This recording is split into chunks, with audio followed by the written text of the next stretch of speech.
What's going on, everybody? Welcome into the Sun Belt Syndicate. We've got a special show in store for you guys, joined by some of the guys from Everyday Eagles podcast. So big time show for the Southern Miss fans down there in Hattiesburg and surrounding areas. As always, we are brought to you by the guys right behind me, collegefootballdogs.com, part of what was used to be known as Dogs Media Network. We're now rebranding that to Dog TV, which will be a almost 24/7 round-the-clock aspect to the website where you'll be able to see all of our podcasts and shows, as well as the pro football and college football articles we are putting out for you right now. Welcome to the show, guys. Seth, Marv, Chuck, how we all doing tonight? Doing well. Good to be here. Yeah, doing good, man. Nice. Seth, tell the fine people where you're at and you're coming from live tonight. The fine confines of Upper Vermont. Nice. Not perfect baseball weather, right? Beautiful. Absolutely beautiful. A little snow.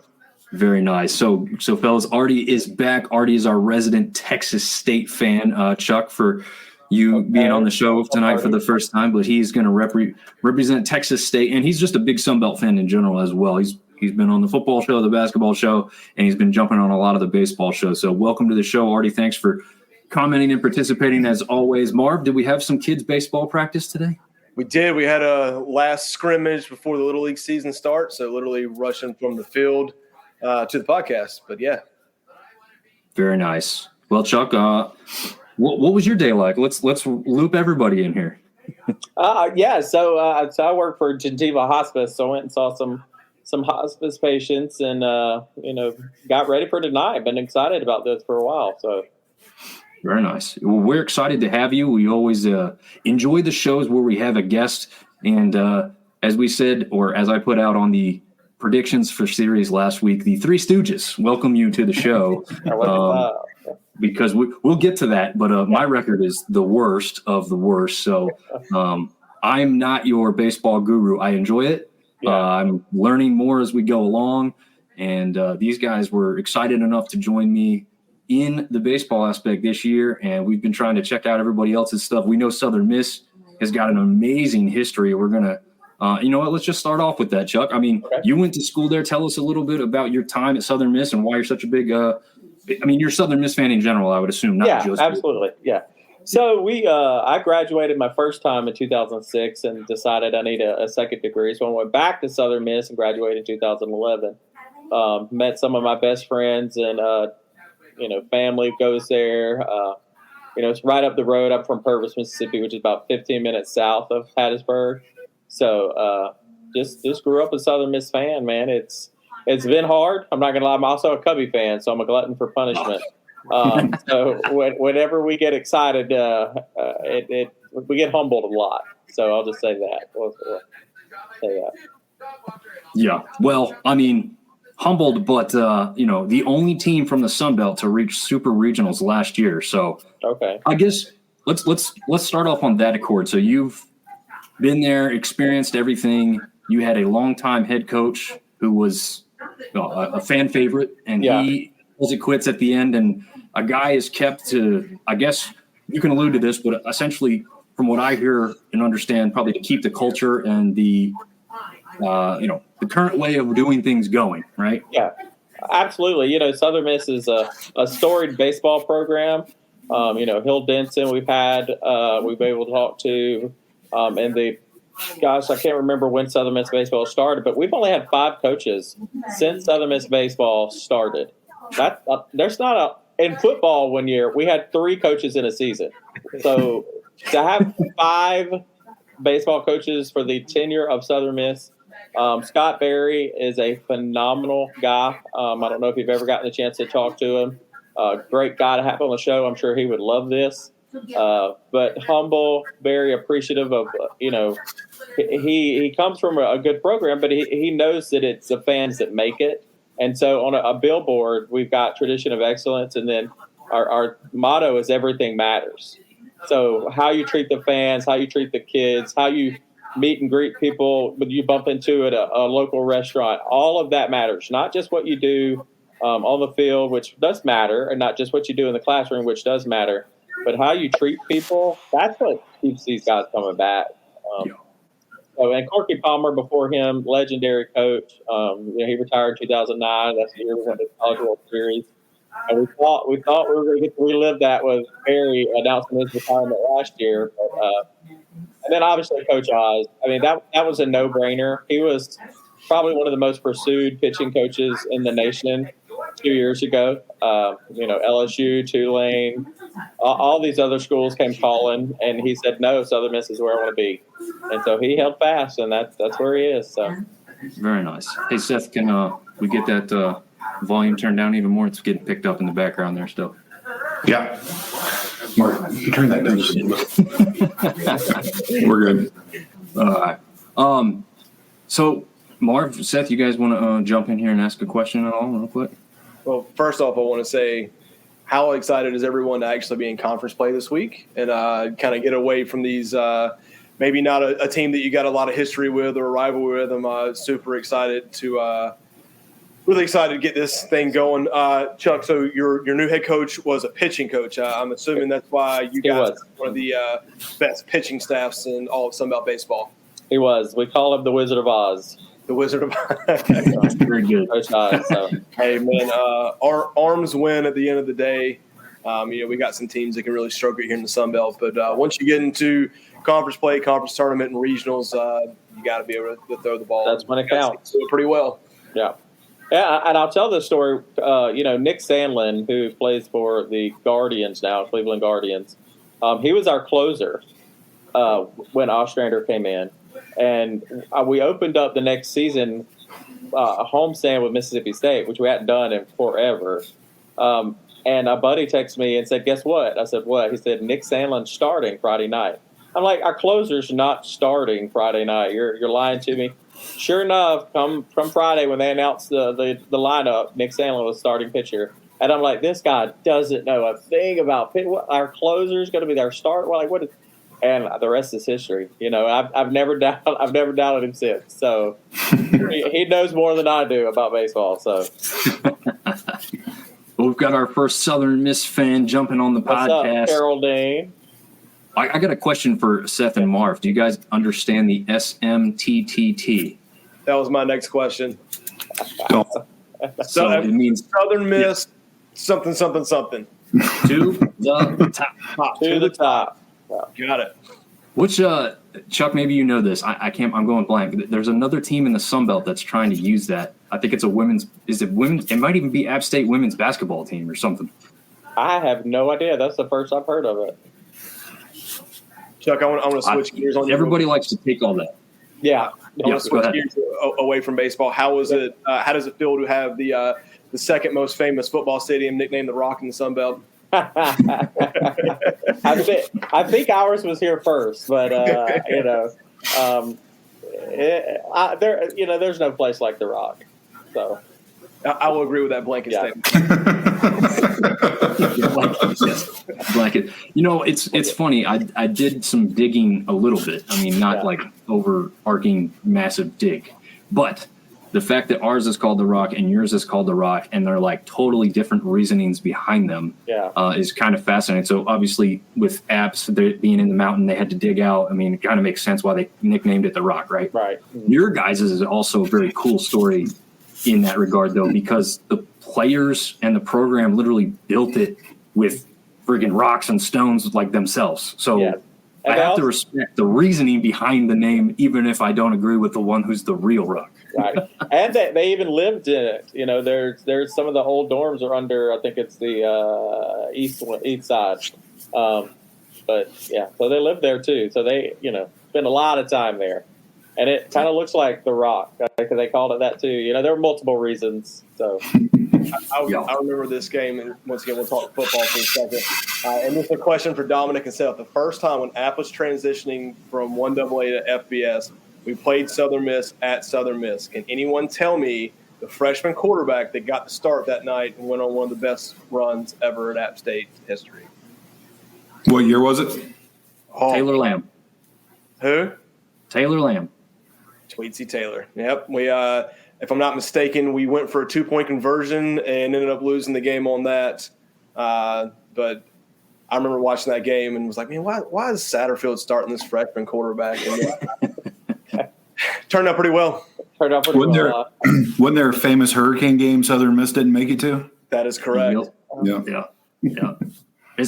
We got that game this year finally, and it went our way. But that was one where Southern Miss woke the hell up from whatever offensive struggles they were having, and App State was still having some defensive struggles at that point. But that was a game to watch in that first half for sure. And man, I'll tell you what, as App fans, most of us here in this group, all of us, I guess, really, we've always heard App travels well. Southern Miss, the only reason it was hard to tell is because we're the same damn colors. But the amount of people that I saw from either Hattiesburg or just Southern Miss fans who had come in from wherever to see that game was phenomenal. So you guys also obviously travel very well. Very historic program, right? I mean, you got obviously Brett Favre and the Nasty Bunch that you guys have made famous, and multiple NFL players who have done well.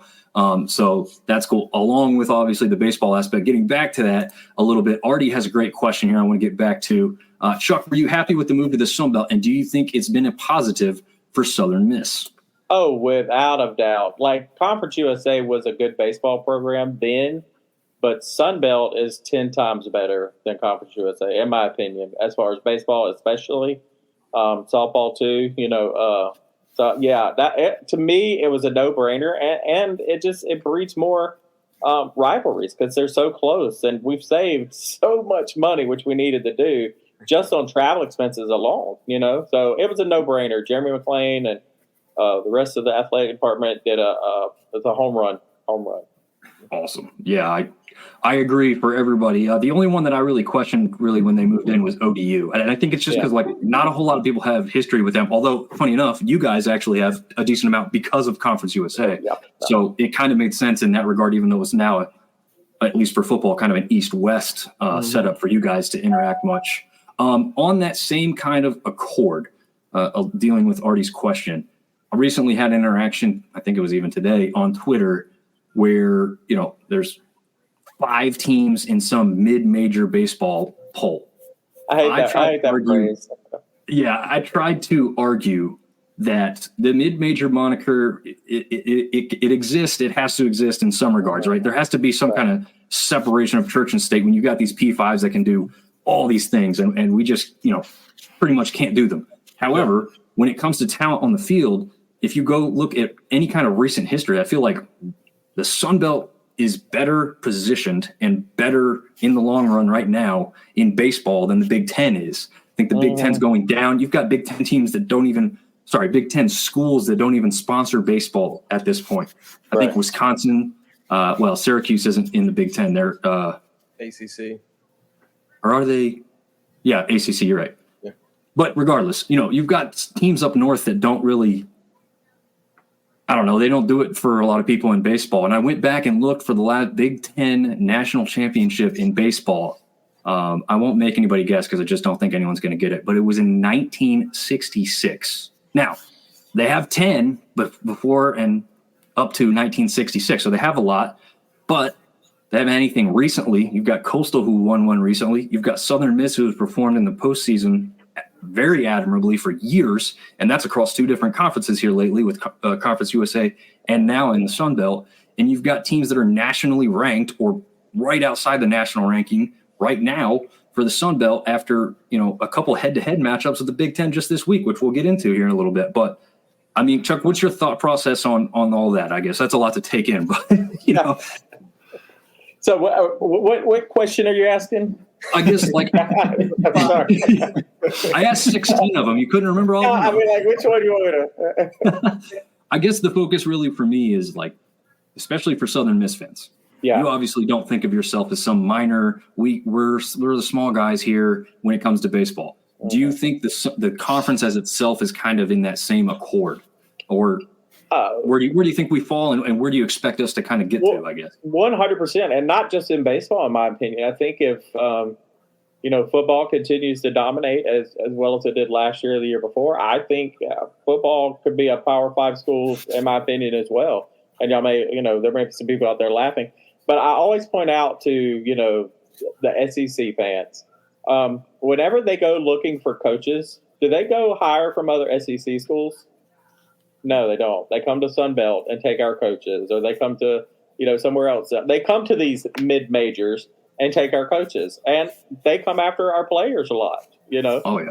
I mean, just being real. Yeah, absolutely. Mickey, what's up, Mickey?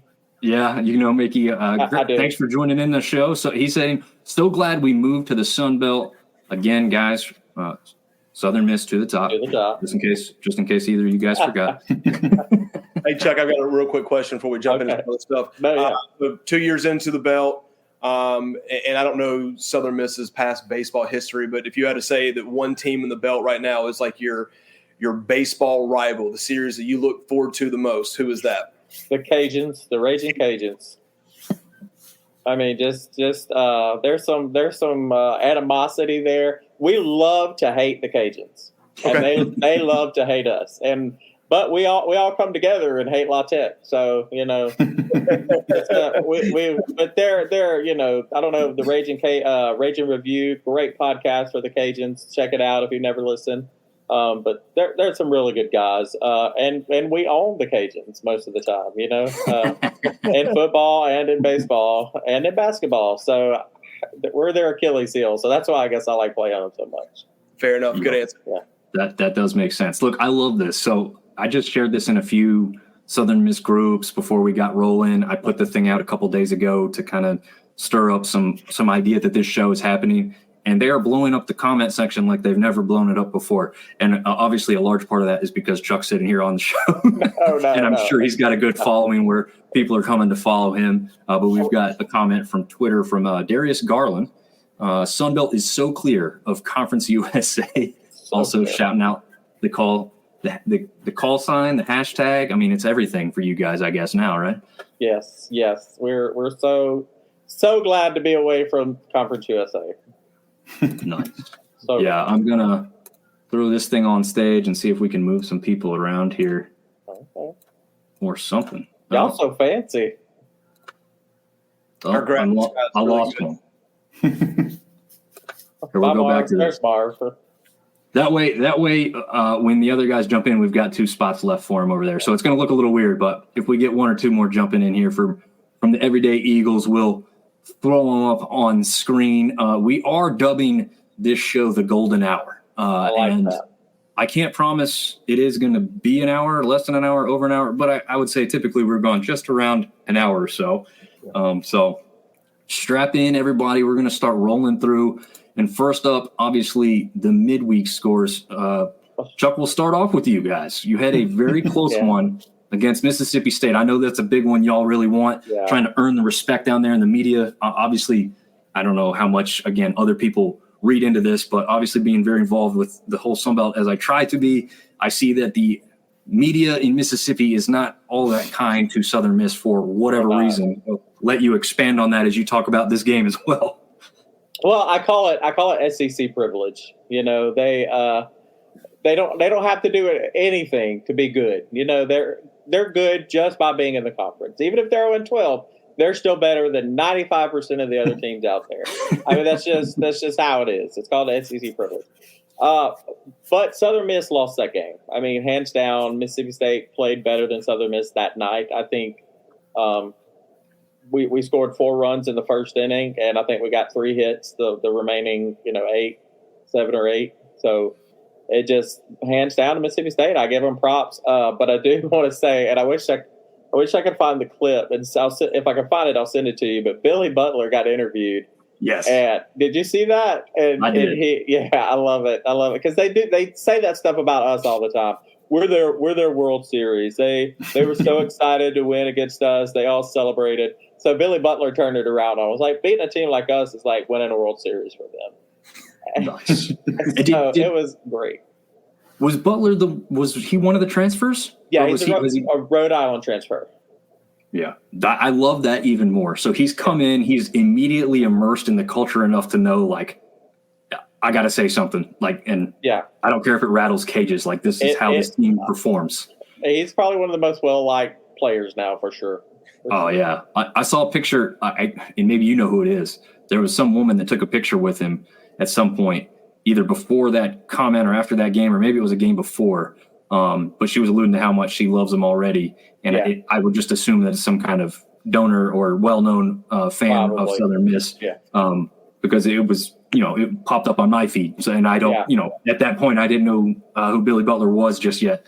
So, yeah, it's pretty cool to see an instant, magnetizing thought process about how much, that means to him. And he realizes how much it means to Mississippi State to, win that game as well. We're used to that too here with, and these guys have both been at these games. So, when App State plays UNC, it's always, oh, you're our you're our Super Bowl, or we're your Super Bowl, I guess is what I'm trying to say. Yeah. And you're just like, no, you're not. All we want to do is beat you, so you have to shut up. Like it's not right. And even they don't shut up there though. So no, they don't. Not at all. But so anyway, yeah. Thanks for recapping that one for us. Marv, we'll jump into the game you and I went to right after this one. I would prefer if you just deleted that from the screen. That never happened. It's like that App State Virginia Tech football game from about a decade ago. It just never happened. Yeah. Which game are you talking about there? That one doesn't ring any bells. Yeah, I mean, so yeah, Dom and I were at that game. First of all, Duke is a legit baseball team. They just took the series from number one Wake Forest. They are grown men. Their dudes out there are just big. Dom, you remember they put out – these are their midweek guys. They put out 4 guys in a row in the middle innings that all 4 hit 94 miles per hour, which is just incredible. But, man, we got off to a terrible start. We're down 6-0 at the end of the first. Felt like we kind of settled into the game. We got 2 back in the top of the 5th. Thought if we could just kind of keep it going, we might find ourselves in the game. And then we gave it 16 runs in the bottom of the 5th, 10 before we recorded an out. It was just it was bad. It was really, really bad. Yeah, and Chuck, you've been a part of the baseball culture and probably baseball growing up just as much as Marv, if not more so, because you're involved in such a highly thought of program as Southern Miss. But Marv and I were questioning why there wasn't a run rule. Is that do midweeks essentially not really have that? They focus on the run rule for weekend stuff, or is it game by game basis? Do you understand that aspect? Because I tell you, I did not. Well, I know on the Conference USA, I don't know how it is in Sun Belt, but on Conference USA, on Sundays, the run rule was in effect. And that was because it was a travel day. I guess because you don't have to catch a plane on most of your midweek games, that would be the reason. Because gotcha. Yeah. So I actually Googled this, Dom. It said that the 10-run rule after 7 in college baseball is typically for midweek or out-of-conference games, and it is at discretion of the home team. So I'm assuming they have a discussion before the game and say, hey, how do you want to play this out? Yeah. But that one easily could have been stopped after 7. It was out of hand. Yeah. They moved all the way up to 6, I just saw. They moved to 6? Yeah. Wake 7th. Wake 7th now? Okay. No. Well, it's only right that they jump them in the standings, I would assume. Or not standings, but the rankings at that point. Yeah, and if I'm not mistaken, Coastal plays Wake tomorrow. Oh, wow. Is it tomorrow? Yeah. Wow. Is that on Wednesday? It might be Wednesday, but it is their midweek. Nice. Well, to roll through these other ones, again, we'll kind of roll through the rest of them to kind of get to the next thing. James Madison beats VMI 8-4. ODU takes that win. Memory 6-2. ULM has a pretty good week overall, but they started off with an 11-1 win over Little Rock, former Sun Belt member. Chuck, any history with Little Rock for you guys at all? I mean, it's not terribly far, I guess, but not that I can remember, honestly. Okay. Yeah. I left the conference before you guys were in, and obviously doesn't have a football team. Where did they move to? USA. It had to have been USA, wouldn't it? No, I don't think they're big enough for what USA did. I'd have to look it up. Somebody else can look this thing up while we're rolling along. Artie's our resident stat finder when it comes to stuff like that. But he's also letting us know the Corpus Christi Islanders campus is incredible. On an island in the bay, and their minor league stadium is also great with an amazing bridge in the background. Yeah, other than hearing that, I was wondering why that type of game happened there. I'd never really heard of that school, to be totally honest with you. So Texas State goes down in that one as well, 6-5 ultimately. But I guess if it's a nice looking place, it's only so bad. But things got worse for Texas State at the end of this week, as we'll get to as well. Oh, Southland Conference, he thinks, which sounds right. And it makes sense, right? I think there's a lot of other regional. They've kind of gone to that regional aspect too, which is most teams that size or programs that size have kind of done.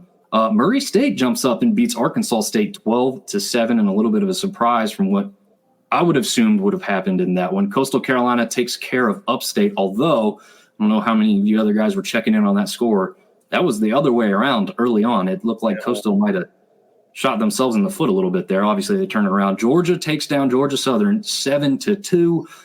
Bellarmine and Marshall was moved to Wednesday, so we'll get to that game in just a minute. We've covered the other two. So jumping into Wednesday, we had Georgia State take out Mercer 6-4. The Cajuns take out a feisty Northwestern State, who's, Chuck, I know you've been paying attention. These guys aren't too far from you down there either. No. Been battling with some Sunbelt teams early on in the season here, trying to maybe earn some respect in that regard. But any history there with a smaller program like that for you guys? I don't know if it's somebody you kind of tune up with or something like that.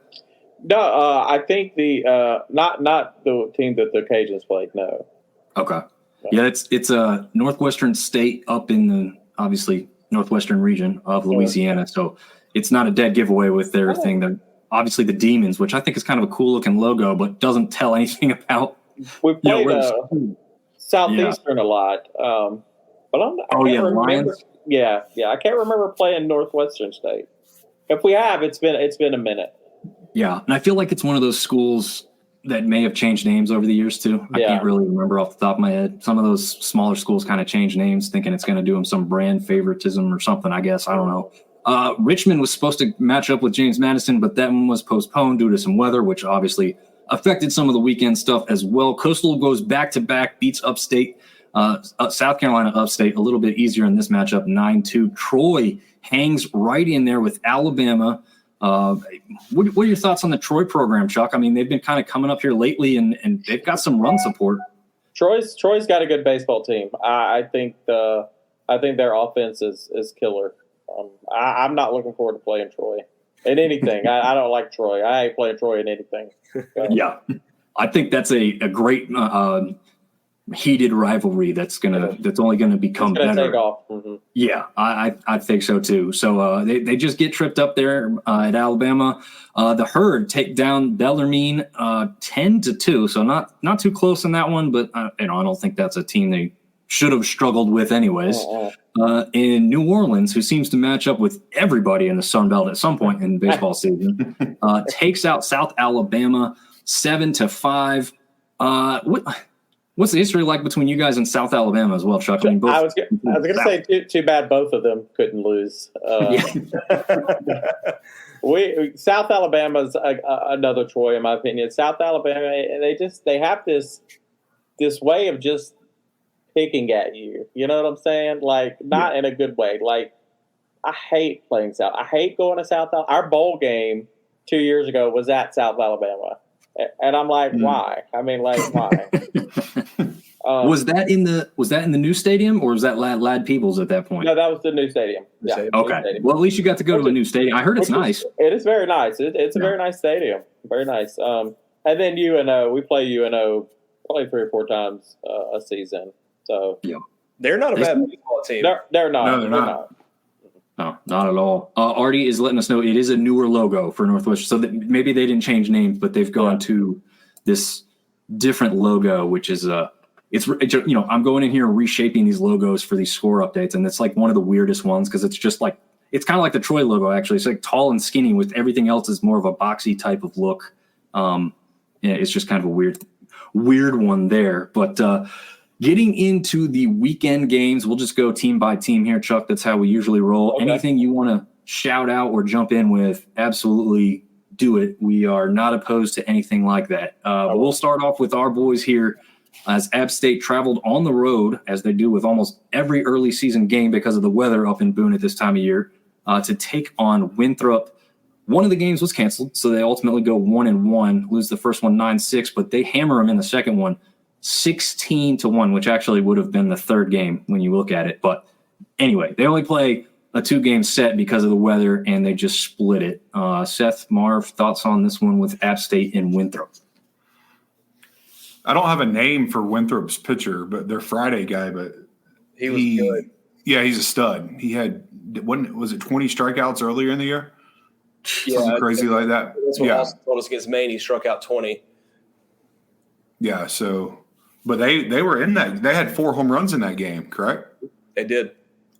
Just couldn't pull it out in the end. I watched a lot of that game. Their starting pitcher probably had one of the best breaking balls I've ever seen. Just the amount of break on it was incredible. We battled back hard. Tolly hit probably the furthest home run that anyone on Apps hit in a long time in the 9th inning. It had to be 400 plus, but we got down too much too early, and day late, dollar short kind of thing. Yeah, absolutely. Well, it's not. I feel like it's not the worst look. That first game, like you said, you're battling back, trying to earn something back, and you hammer them in that next one. Not a bad look ultimately for the Mountaineers in that set there. Anything left on this one, fellas? No, I think you got Queens. Do we have our first home game this week? Yeah, midweek's Queens, and then they take off to Texas State for the weekend. Yeah, Artie Cat. We can't be friends the rest of this week. And then Coastal comes to Boone next weekend. Yes, sir. So an easy matchup for that one. Yeah. All right, very nice. Yeah, Artie has let us know that he is going to be headed to that one, so hopefully we can play as well as Sam Houston State. Excuse me, something in the throat there. Next up, we've got Arkansas State winning a 2-1 series over Eastern Illinois University. I wanted to slow that down so I didn't fumble over that mouthful that is Eastern Illinois University. They win the first one 20-3, just hammered them. Second game a little closer. They lose that one 6-3, but then they get by in a tight one in that third game 8-7. This, Seth, Marv, remind me who has. That's mine. So Arkansas State 11-5 now in the season. They did lose to Murray State in the midweek. In the 20-3 win, man, the bats were hot. They hit 3 home runs in that game. Just couldn't get enough going in the second game. And in the last game, they scored 6 runs in the 7th and 8th inning. They were down pretty good and came back to win that game. So series win, you always take that. They actually play Little Rock in their midweek, and they start off conference play against the Cajuns this week. Did some digging this week. We're kind of far enough in that wanted to pull out some pretty cool stats. So Arkansas State leads the Sun Belt Conference in sacrifice bunts, saves, and errors to start the season. So wow. There's some good little nuggets for you there. Interesting. Very. I would not have predicted probably any of those. No, I mean, obviously, sacrifice bunts, man, play small ball, 11-5 for a reason. Saves, come in and close the game down, but you definitely don't want to lead the league in errors. No, definitely not. I feel like the act of bunting is like a lost art. Does anybody else feel that way? It is. Very much so. Yeah. Did you see we'll probably won't get talked about it, but since we're talking about bunting, we'll talk about Lafayette? Yeah. You talking about Lafayette? Yeah. I was just going to say, did the catcher make that play, man? Double play. The catch is one thing, and it was impressive, but the double play is the most impressive. I mean, to have you want to celebrate your catch, I feel like, and he had the mindset to be like, in a split second, you could tell he was going to be like, hey, I got the ball. He's like, oh, no, I got to throw it. Yeah. And he gets the guy out a second, and I think even the second baseman was like, yo, like, nice play, like the mindset that's got to be such a quick decision. And then also make the throw, right? I mean, like, not only do you change that mindset of like, I'm just focusing on me catching the ball to make the out. Now I'm turning that speed around in the mind to also get the ball in a good throw fast enough to get this guy out a second. So extremely impressive play there by the Cajuns catcher. Jumping over to the ranked team as it sits right now in the Sun Belt Conference for baseball. Number 18, actually, I guess I probably could have changed this with today's changing of. What are they today, Seth? Do you know? Rankings. Give me a second. Well, while you look that up, we'll talk about them going 3-0 against Michigan. Maybe a juggernaut in football, but not so much in baseball. Though, performed admirably, I guess, here. They take them out. Yeah, go ahead. They had them down 5-0 in the first game. Michigan did. Coastal's kind of, they've had several games where they've had to battle back, so resilient bunch. In the second game, Blake Barthel hit 3 home runs in that game. He hit a homer in the first, the third, and the fifth. So pretty good way to start your game. He also hit one in their last game, so he had 4 home runs in the series. Check his bat. Yeah, that's real math. The hell are you trying to pull, Buttermaker? All right. So here we go. I don't know. So that is Bears. So everyone, obviously, Chuck, you hadn't been on the podcast, but I'm really high on Coastal Carolina. I think they're the number 1 team for a reason. So while we're pulling out so far season stats, check this out. Their stat line here: 2nd in the league in batting average, 1st in the league in slugging percentage, on base percentage, runs scored, RBIs, doubles, homers, walks, and being hit by pitches. Wow. They also, now here's the negative stat for them. They've allowed 21 home runs. That's the most in the conference. So their pitchers have given up the deep ball, but they're hitting theirs. And then weird stat of the week, they've only allowed 1 stolen base all season, and teams have only ran on them 3 times, which just for comparison, the second least team has been run on 11 times, and Arkansas State has been run on 26 times to start the season. So I don't know if their catcher's just got a cannon and everyone knows, don't run on that dude. But, they are pretty much holding down the offensive stats for the league right now. They can hit the ball. Their only losses came to Indiana and Duke. Mm-hmm. So they've won 12 or 13 games in a row now. Yeah. They moved up to 14. 13. Yeah, so play Wake midweek game, which will be a lot of fun to watch. And then they got JMU this weekend. All those games are in Conway, but I think JMU's a really good baseball team, and really looking forward to seeing Coastal Carolina play against them. I think it's going to be maybe the matchup of the weekend in the Sun Belt.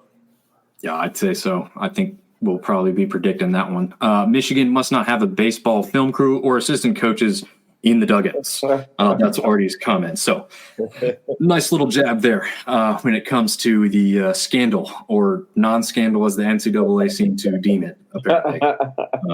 And they wear those wristbands now. You can't steal signals. If you ain't cheating, you ain't trying. Yeah. No. Very true. Neil jumping in, our resident App State fan. App couldn't get down bunt versus Gardner. He's got Gardner Webb. Gardner Webb and Sienna. Yeah, because those are early season matchups. I thought he mixed up who they played last week, but I see what he's saying now. And then just said both teams terrible bunting in that one. Yeah, I don't think Marv, the App wasn't in position to bunt at Duke, and I don't think Duke had to worry about that either. So we didn't see any of that on Tuesday's matchup. Wish Duke would have bunted a little bit more against us. Yeah, they could have worked on that, right? Just throw us a bone here, man. Pollard used to coach at App State, Chuck. I don't know if you know that, but Duke's great coach used to be at App State and helped get the program going in this direction. Kermit Smith has now taken it over and, tried to continue those ways and gotten it up to App State in basketball and baseball used to be, let's be honest, kind of next to nothing for a long period of time. So luckily they've put some people in some positions to start remedying those bad years to make them be turned around a little bit. Speaking of turnaround, Georgia Southern goes 3-0 on the weekend against Radford, winning 5-4, 7-1, and 12-4. So, besides that first game, started around into form as Marv, you've touched on this a few times. You don't want to admit it, but it seems like Georgia Southern's probably going to have a pretty good baseball team on their hands this year. I think they're good. The early season record, they played a lot of really good teams. I don't think it's indicative of where they're going to end up. They're a pretty solid squad. Yeah. Seth, have you see anything that stuck out to you in any of these games here? Pitching and swinging the bats. Obviously, Sunday put up 12 runs and 7 on Saturday. Like Marv was saying, solid ball team along with JMU. I think that's going to be in the middle of the pack right there. And I think you touched on this last week too, Seth. Like pretty good defensively as a team for Georgia Southern there as well. So very good. showed in, I don't really know what kind of program Radford has, but Chuck, I don't know if you have any idea, a little Virginia school, but I have no idea. Is it Georgia Southern or Georgia State that plays at Turner Field for football? Georgia State. Georgia State. Yeah, they own the stadium, didn't they buy it? Yeah, I think they bought it. Yeah. Bought it, the weirdest and probably one of the ugliest stadiums because of that, unfortunately for them. I mean, I'm sure it's got really nice like amenities underneath that you don't see because of how much money they pumped into it. But just like the most weirdly, oddly shaped field that unfortunately for them has probably almost never been completely filled. Yeah. I heard their baseball stadium is very lacking too. Speaking of lacking stadiums, Marv, impressions on how bad of a stadium Duke plays at for their home games? To be a top-notch program, I'm going to say it. It's pathetic. It's really funny. We were walking through Duke's campus, which Duke's campus is beautiful. It's kind of really old stone buildings, and my son Mason's like, "Hey, Dad, if I could get a baseball scholarship to go to Duke, what would you think?" I'm like, "Dude, if you get a chance to go to Duke University, you go to Duke."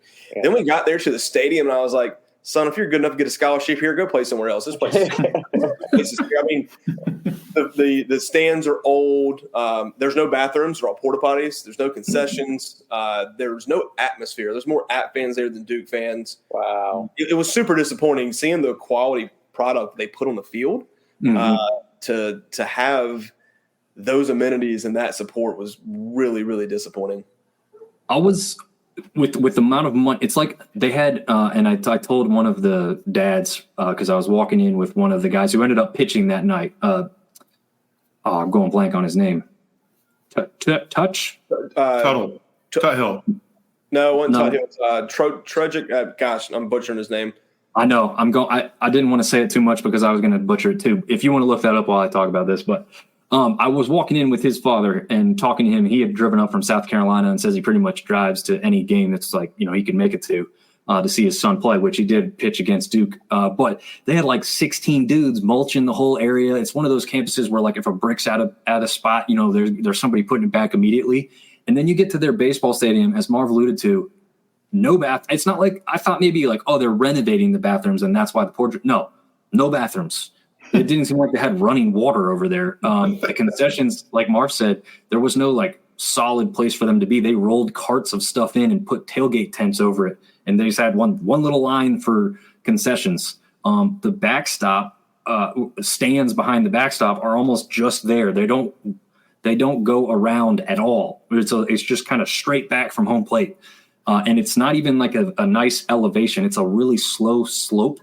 So I was talking to Marv and his wife about this. Like, you don't have a good sight line for a lot of the plays. Like, you're so low that when there's a ball hit that could be in foul ball territory or fair, the dugouts for at least the first base side, like you couldn't even see around it if you're sitting low enough. And even if you're sitting high enough, it probably takes out a good portion of the field there.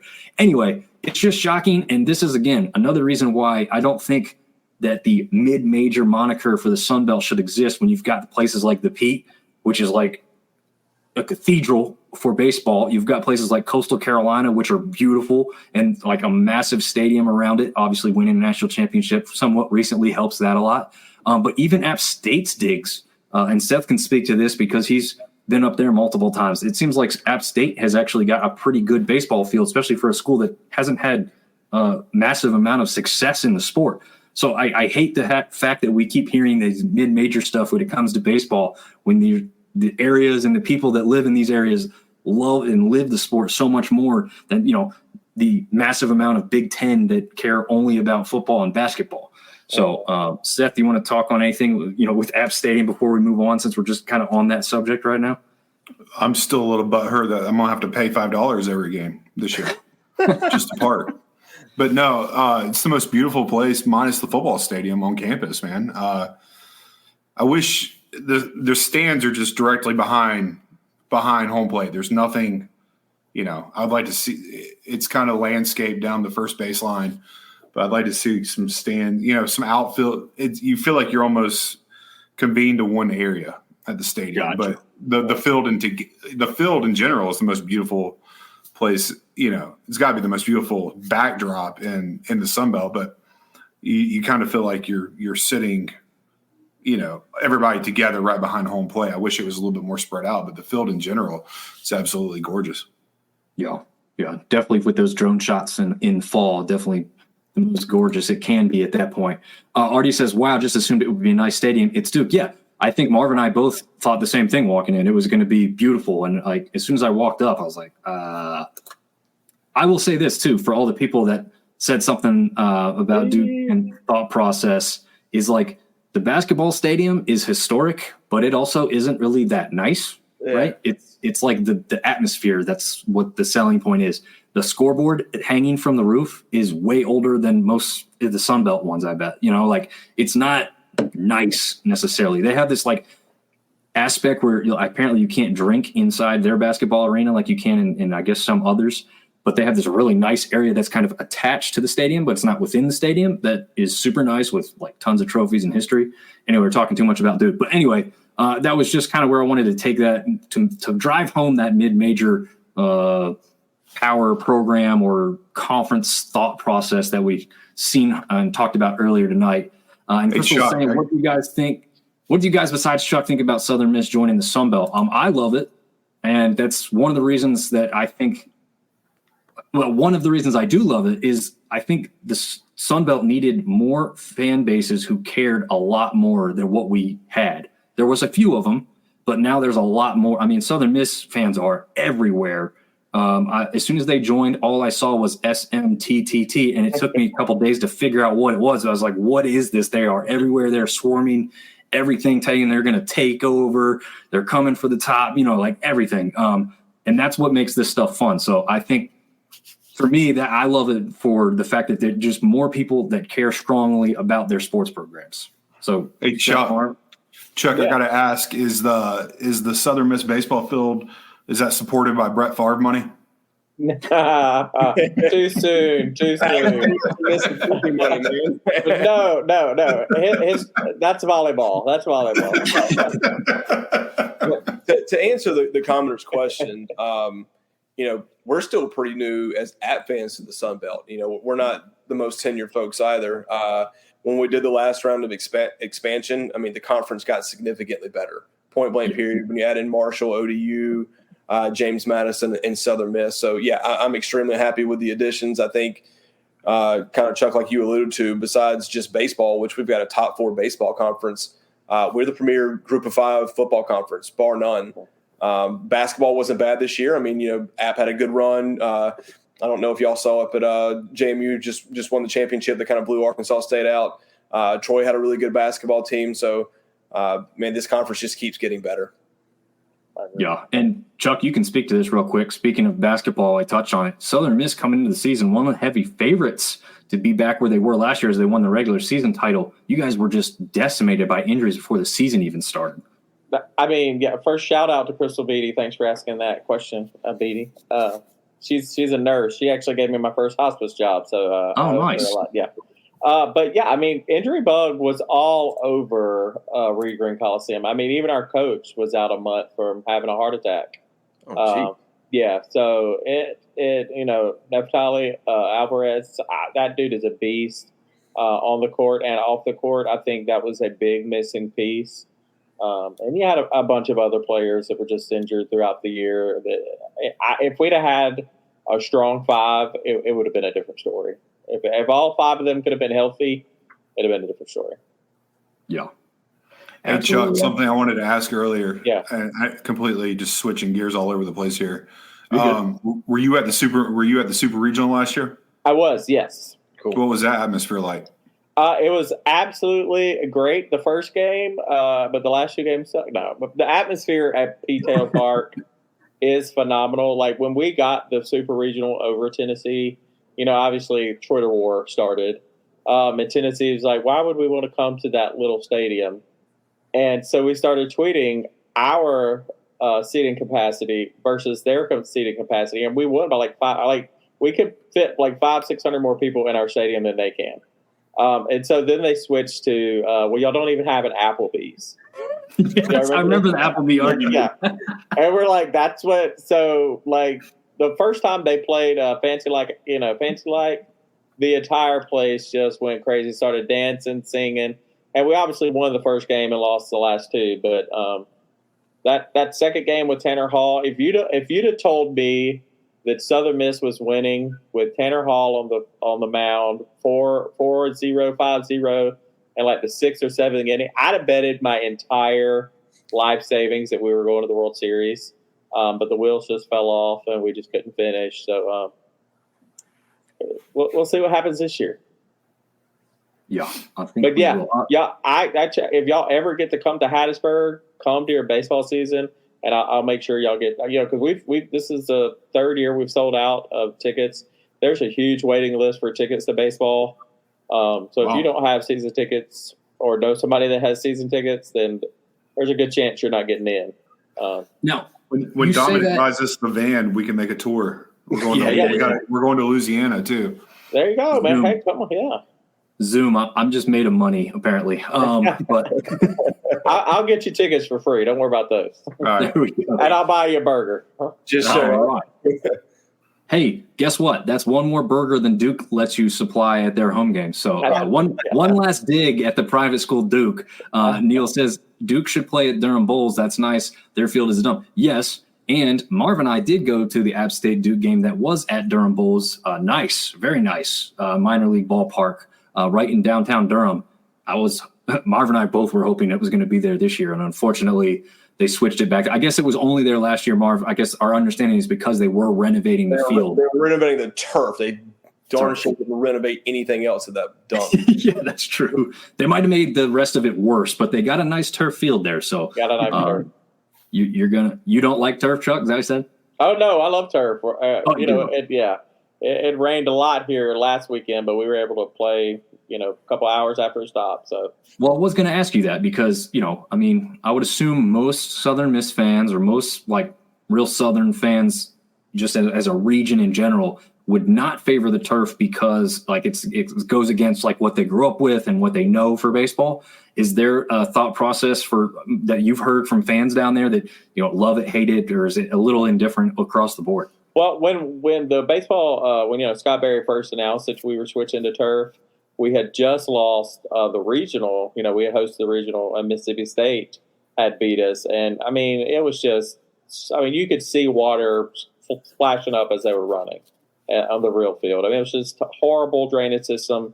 I'm not saying we'd have won had we had turf then, but it would have been a lot better. So when he first announced it, there was a little pushback, but Scott's like, y'all, look, I promise – like we're losing money at the gate. We're having to refund tickets. We're, having to cancel games, reschedule games. Like this is going to help. This is going to help the program. And he's right. Ever since we've put that turf in, we've made it regionals, super regionals, played an hour or two after rain. We haven't canceled. It's spot on. It was a good decision. Nice, very nice. Yeah, I grew up playing not baseball, but a couple sports that were on turf fields, and then I felt like I was part of when that all started to like explode everywhere, and everybody that played on a turf field thought it was the coolest thing ever because nobody had really started doing it just then. So I've always liked turf fields, but I never played at like the highest level where it ever mattered either. Yeah, like high school varsity was my best effort when it came to sports, but Anyway, moving back into some of the stuff from this weekend, we had our only, I believe, guys, unless I'm incorrect here, I think it's our only 4-game series that we had over the weekend. Okay. Georgia State went up against Army, powerhouse, the juggernaut that is Army baseball.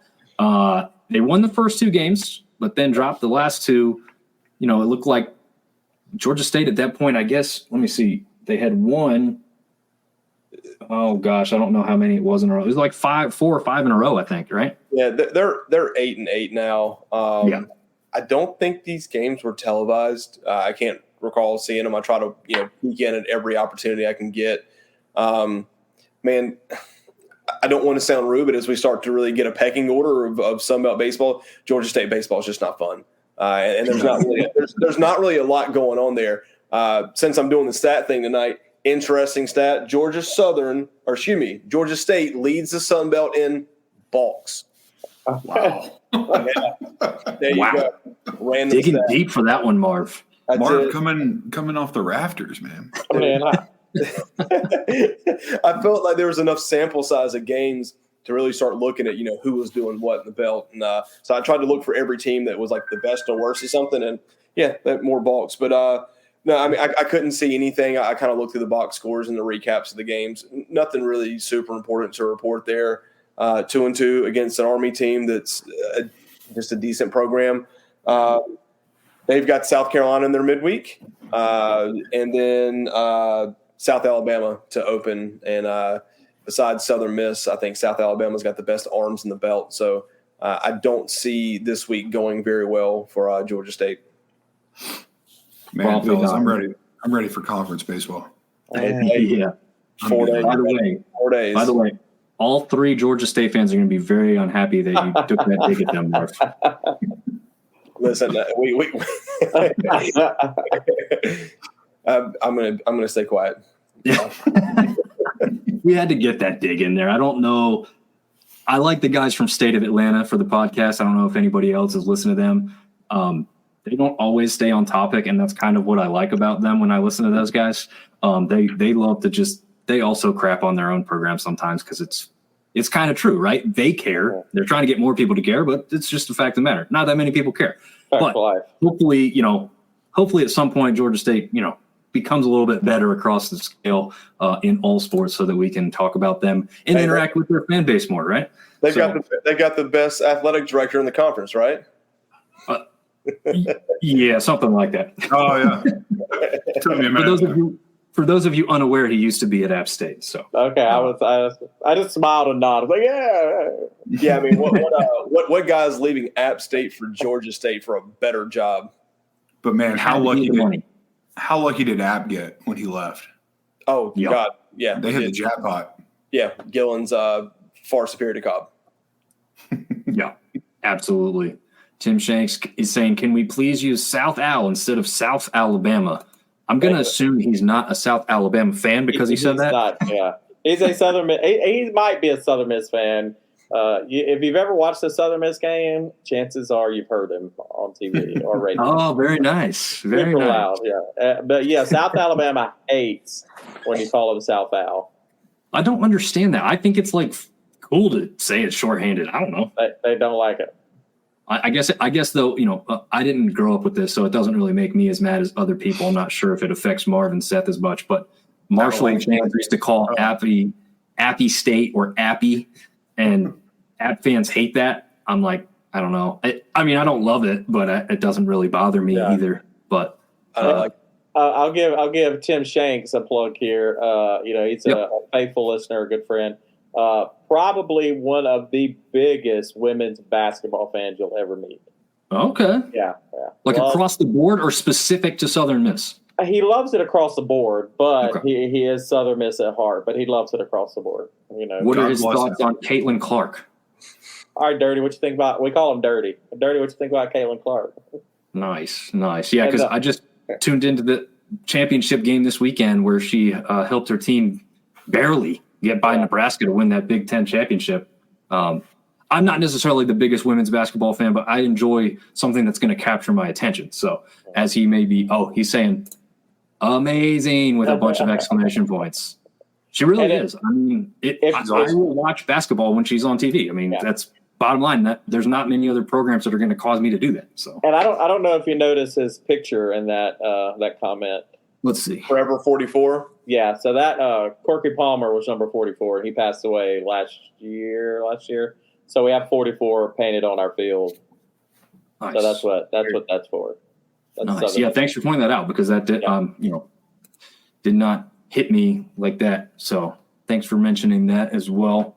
And then getting back into the baseball right here, James Madison takes out ETSU, East Tennessee State University, for those that are listening to the audio version of this, in what looked like it might have been 3 straight at one point.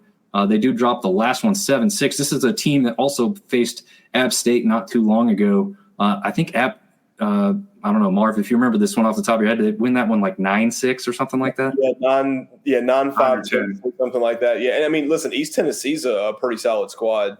Yeah, but JMU, I think JMU's got the bats. Yeah, I think they're pretty good. Yeah, I'd say so. TJ Lampy, I would assume that's how that name is pronounced. He says, hell of a year, Wolves up. Arkansas State fan right there with the Wolves up. But hey, we were riding the Arkansas State fan early this year, starting off with, 8-0, 9-0? Yeah. They were surprising all of us after being a bottom feeder last season in Sun Belt baseball. Not quite the bottom, I don't think, right? Wasn't Marshall the very – They were, but they were. I believe they were preseason picked to be the very bottom, which I don't think it's going to end up that way. No, I don't either. Gotcha. All right, Chuck's favorite team is on the board. The Cajuns. Raging Cajuns. Dirty loves the Cajuns too. Oh, I bet he does. Yeah. They took out Tulane 2-1. They had a couple of close games here in this one. Obviously, lost that first one 11-8. Win the second one 5-4 in 10 innings. Was that the walk-off homers? Anyone looking at the top? I mean, I know that's my team, but I can't remember. There was a walk-off home run to win one of the games. I think it might have been the 4-3 game. Oh, it's hard for me. But Kyle DeBarge. Huh? That was a good series. Tulane's a good ball game. Mm-hmm. Yeah, absolutely. Chuck can probably tell us a thing about how much he loves Tulane as well. Yeah, so Tulane used to be Conference USA as well back in the day. They're probably one of the first schools around here that I can remember that had turf. So our players love playing now, because they are ULL. They hate being called ULL as well. Yeah. I got roasted one year. I guess it was the last year that App State played Louisiana in the conference football championship. I did a game preview. I put together some little highlights. I talked about both teams. I posted it up on a Cajuns board. Again, I'm doing this as Sunbelt Syndicate, not me personally. I'm trying to just show no favoritism, just put it out there and talk about the game. Man, they ripped me apart. I had multiple people say, I'm not even clicking into that because you put ULL in it. I'm like, I didn't even know that was a thing. It's like that's how South Al is too about that. Gotcha. Yeah. I got indoctrinated into that very quickly when I posted that up. I'm like, what is going on? These guys hate me. But also Chuck, I don't know if you're aware, there's Raging Cajuns guys from Raging Review. Mm-hmm. We're trying to get the interview with the member from the school. We won't get into the real heavy details, but unfortunately we haven't really seen anything from them here within the last 2 weeks. They've just gone radio silent and blacked out all their social medias. So hopefully they return. I think, like you said, even with the rivalry and a little hatred there, those guys do a great job. I like listening to those guys as well. Yeah. So I hope we see more from them again, and whatever happened gets a little smoothed out so it's not so bad. But that's where those guys sit after a rough weekend at the College Baseball Classic they had there in Houston. Well, they had actually had a good showing. They just didn't have a good record to show for it. Their favorite team, their little brother, as they like to call it, ULM takes out Alabama A&M. Again, another juggernaut. They win. There's not even really much to say about this one. I don't think they're getting any competition. They win 11-1, 18-1, both of those in 7 innings. And then they win the last one in just a little bit closer of a game, 12-1. I don't really think we need to hammer too much home here, but ULM is on a 5-game win streak. They are. So, wow. I think reality sets in a little bit for them this week. They've got a tough schedule this week. Yeah, we didn't touch on the Cajuns' schedule either, but let's look back at this one. Who do they have? Well, I know that ULM's got Ole Miss, and then they open up at Troy. Yep. Okay. Wow. Oh, no, not at Troy. They'll be at home, but they do have Troy. Let's see, Louisiana. Louisiana's got La Tech midweek, Wednesday. Then Ark State. Yep. That's that. I don't know. Arkansas State's so hot and cold, it's hard to say, but I don't know if anybody's sweeping that series from what I've seen so far. I would favor the Cajuns for sure, but I don't know. Arkansas State, I feel like, could probably get hot enough to win one of those. Yeah. But we'll see. We'll see what ULM does, man. I'm, again, not impressed with this series specifically, but, 11-5 so far on the season. So, yeah, not a bad showing for the Warhawks to start off the year. Marshall takes care of SEMO 2-1. The Herd of Marshall, yes, and that's a Southeast Missouri, right? Is that what? Yeah, SEMO. There's another school that we talked about earlier, like changing their name and stuff like that. They went to just calling themselves SEMO because they probably got tired of everyone going, "Who's that? Who's that?" So at least they have something short form that they can say quick and easy off the tongue. They lose. Marshall lost that first game 6-3, but rebounded well to win 7-5 and 5-4. So some close games to round out the week for them on a 2-game win streak, obviously with that. And 6-9 overall, not great, but still a better start than what they had last season. I think a lot of that has to do, once again, as Chuck, I'm pretty sure you're probably aware, and Seth and Marv, I've told like multiple times, but finally getting to play in the comfy confines of an actual home stadium. Yeah. So that's got to bode well just for the fan base. Get those people invigorated for some baseball action up there in West Virginia, and Marshall to start off. I guess what is it? You probably saw that too, Chuck. The first pitch at the first stadium by the first batter is hit out of the park. I mean, the place had to be going nuts and as loud as it could be. Yeah, no, 400 fans in attendance went wild. But giving them credit, the school is finally buying into the baseball program and putting some money where their mouth is. So mad props to the Herd for finally building a baseball stadium. So they come your way this weekend, Chuck. Yep. They do. We open them with Friday. Yep. All right, Chuck. You can't drop any games to Marshall. Right? We better not drop it. Sunday, I'm worried about. Friday and Saturday, I feel comfortable. Sundays are Achilles. So, yeah. Well, they play West Virginia in their midweek. They only have one matchup, but I think I remember that last year. And actually, they gave West Virginia a couple fits. I think they played a 2-game, overall series, not a couple of weeks apart or wherever it was. But it was a weird one because West Virginia was thought to be pretty good at that point, and Marshall gave them a few troubling innings at the very least to keep it close. But let's see. Tim's commenting some more. Dirty's commenting some more. Not State, Ole Miss. Oh, he said, fun fact, ULM coach Mike Federico's son is a freshman at Mississippi State. Oh, that's what he's saying. He's correcting that former comment. Okay. I got you. Okay. I was wondering. I was like, I don't know. He must be in the sauce a little bit. So those. Oh man! And then we've got our resident Cajun fan, Yo Boy Cars. Hey, how did Southern Miss versus Miss? He's trying to get a little payback for the comment. Danny Lynch said it went pretty decent. So. I don't know if you remember Yo Boy Cars, Danny Lynch, and the bat flip, but. He says that he's sorry about child support being late. Ooh. Oh, man. Just kidding. All in fun. Oh, yeah. That's why we're here. This is what it's fun. That's why we allow the live comments, because it creates more fun and interest here. Right. So ODU, going back to the northern teams a little bit more, although it's kind of weird to think of Norfolk, Virginia as a northern city, I guess. ODU goes down to Northeastern 2-1, but correct me if I'm wrong. Wasn't Northeastern, were they a regional team last year? I think they were, right? I think they were. I'm not sure. Either. I think they were. I think they were too. I think they were. But anyway, ODU takes the first game 7-5, but they lose that next one 8-4. Still a close game, but they round out Sunday, disappointing fashion in 17-9.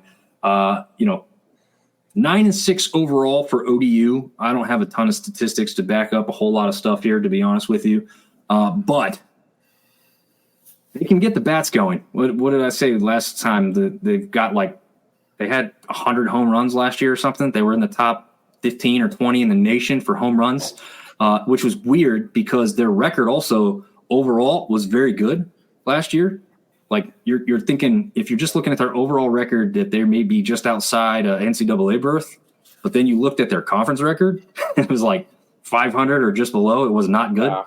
So once they played the tougher team in this conference, they came to the realization that the Sun Belt ain't easy. Once again, going back to that mid-major moniker that doesn't exist for me. But There you go. 9-6 to start the year. If you've got a good test in Northeastern, maybe this is a turning point where you can start to see them get hot against some of the weaker opponents. Again, the better opponents they struggled with last year. We'll see if they can improve upon that going into this conference slate as we get close to that. They open up with Georgia Southern this weekend at home. So that'll Doesn't be, get any easier. I think that's going to be a good test to kind of see what both teams have. Yeah, absolutely. This one is a Big Ten game that went the way of the Big Ten, unfortunately. Nebraska takes down South Alabama 2-1. South Al. They stole that first one, 11-3, but didn't have the offense needed to win anything further after that first game there. Your boy Car. Sorry, I want to get your boy Car. You got me there with the Danny Lynch comment. Really can't talk trash because the only sport we own y'all. That's true. I'll give them that. They've got a phenomenal softball team. They do. Have they not been historically good in softball? I'm not as. Well, we went to the College World Series in like 2000, 2001, somewhere in there. Dirty, correct me if I'm wrong. But since then, it's just ever since I think Howard Dobson left to be the hitting coach at LSU, like 16 years ago, it's just been, and he's still there. Like he's been at LSU for a while. Dang.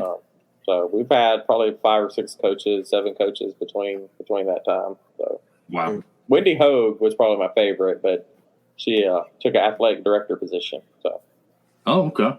Can't argue that. No. Yeah.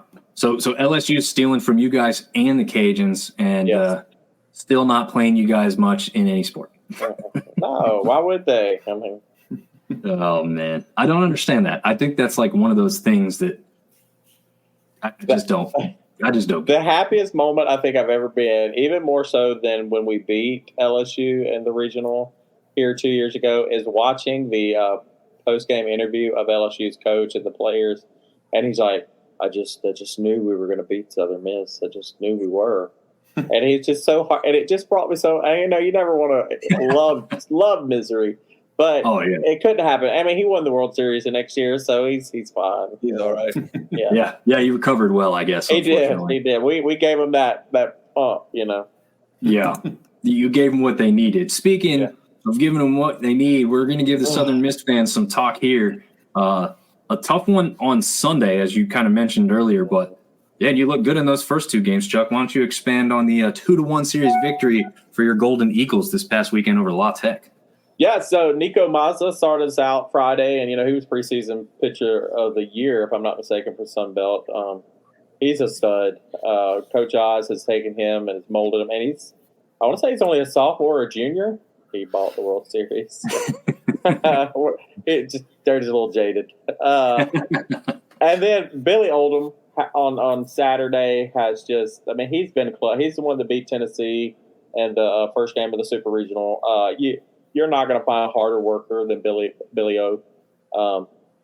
And our bats, I don't know where the bats have been all season, but they come alive. I think we had five home runs in one game. So praise the Lord. I hope they stay. And then Sunday, Will Armistead, last weekend gave up a grand slam at the first inning, and I think it's messed with his psyche a little bit. And he'll be fine. He'll be back. But this year it kind of carried over. I mean, this weekend it carried over. 11 runs, you should win ball game if you get 11 runs. Chuck, y'all threw 12 pitchers on. 12. Do you have any arms left for your midweek? Dirty actually will be pitching tomorrow night against Alabama. So tune in for a 45-year-old. He's got 1 year of eligibility left. Use it wisely. Yeah. That was my only caution. As we started watching and keeping up with this, and I want you to comment on this with Southern Miss is you guys have the arms. There's absolutely no doubt about it. But like you said, I kind of felt like the bats have been lacking a little bit. But looks like they woke up this weekend, and probably not a better time to wake up with conference season starting. And Oz is a phenomenal pitching coach. I mean, he still handles 90% of the pitching calls and all that. And a lot of our pitchers are young. They're freshmen, they're sophomores. Billy Oldham and Billy's the oldest, so he's going to be a senior. So the future is bright for Southern Miss. I think we're starting Cole Boswell tomorrow, if I read that right. So I think we've got some studs. We really do. We really and truly do. Yeah, your arms are good. One of the premier rotation Friday, Saturday starters probably in the league. And like I said, Will Armistead will be back. I think that Grand Slam got him in the head a little bit, and I think once he works with eyes on some delivery and some execution, he'll be fine. He'll be right back. And his brother is his. I don't know if y'all watched the game, but his brother actually came in and relieved him. So that was the first. That's cool. Got his first collegiate strikeout relieving his brother. So that's really awesome. While we're on Southern Miss, obviously this show is going to be focused on you guys at this point for sure.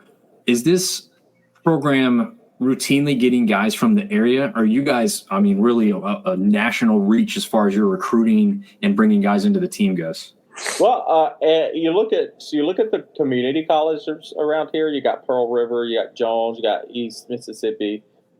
They're all community colleges that have played in the World Championship for their level.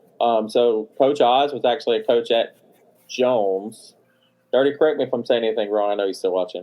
He was head coach at Jones, and so it's a farm system for Southern Miss. I don't want to reveal too much. I don't want App State coming down here, but the more successful Southern Miss is, the more people from BYU and Rhode Island and these other schools are like, hey, they may not have ever looked at Southern Miss, ever heard of Southern Miss until they're playing, Tennessee at a super regional or beating Auburn at home in a regional. And so, yeah, I think it's a collection of all the above, honestly. But we do recruit a lot of local guys. I'd say Louisiana, Mississippi, Alabama, Florida, for sure. Nice.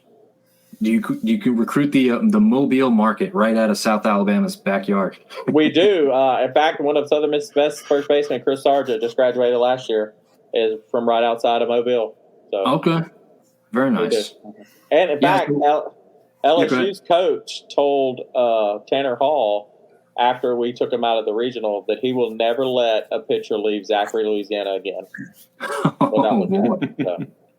Very nice. Yeah. Very nice. Yeah. So, is there a long history between you guys and South Alabama then? Just kind of being because we're so close as far as baseball goes, for sure. Absolutely.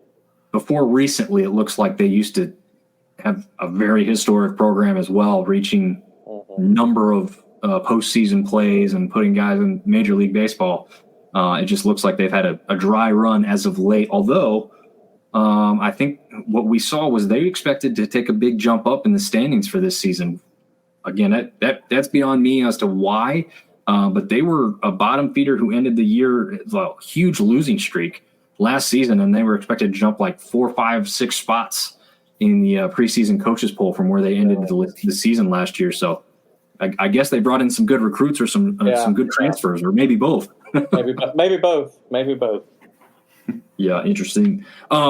And Chuck, unfortunately, neither one of the other guys have jumped on just yet. But before we got rolling here, you guys all have season tickets to baseball. Is that correct? Yeah. So Pate, who's our tech guy, the smarts guy on the show, without him we couldn't do it because me and Lane we don't know how to do any of this computer stuff.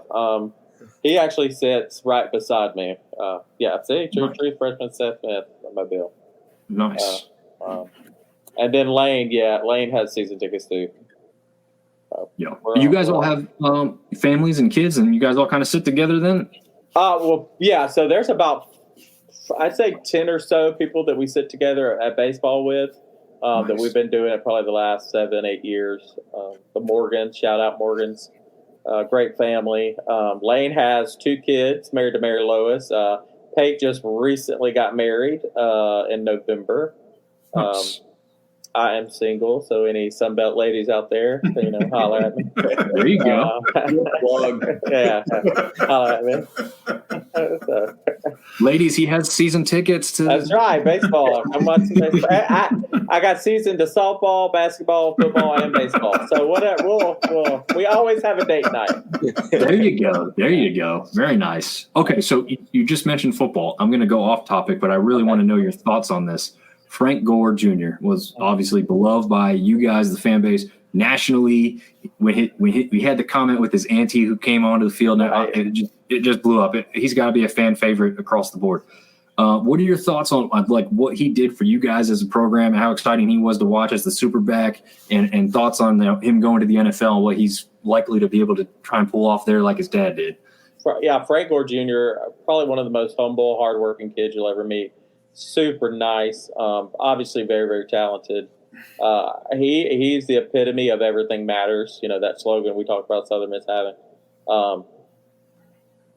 I think I don't want to give one man all the credit, but I think that if we wouldn't have had Frank Jr., we wouldn't have had as many wins as we did.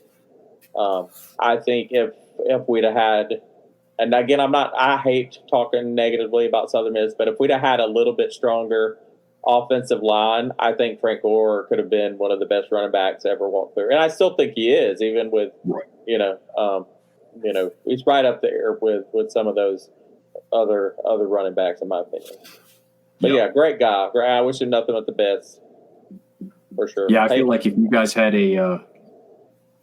and again, you hate to pile on, but if you guys had a quarterback for a number of years, that would have been awesome to see what he could have done with somebody.